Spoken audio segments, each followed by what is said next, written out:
500 years after Martin Luther, does the Protestant Reformation still matter? 500 years ago, a monk named Martin Luther wrote his 95 Theses and, while he likely didn't nail it to the Wittenberg Castle Church door, as legend has it, his words launched the Protestant Reformation, setting Europe on fire, both figuratively and literally. This October 31st is the anniversary of that decisive point in history.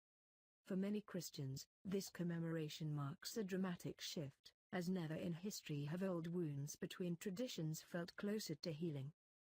Majorities or pluralities of adults, including Catholics, Protestants and people with no religious affiliation, in all 15 countries surveyed across Western Europe say Catholics and Protestants today are religiously more similar than they are different, says Pew's study of Europe.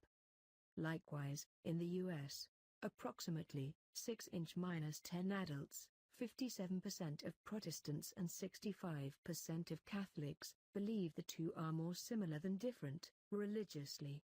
Why did the Church originally divide? Luther's belief that Scripture alone is the sole authority for doctrine enabled him to question the Church.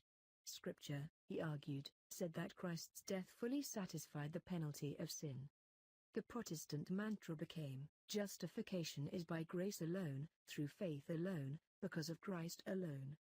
At the time, Luther had no intention of leaving the Church he hoped to reform, but his theological fury led to his inevitable excommunication as a heretic and the splintering of Christendom. But now that chasm between Protestants and Catholics appears to be closing. Pope Francis once surprised reporters by calling Luther a reformer, who rightly protested the corruption of the Church, though some methods were not correct.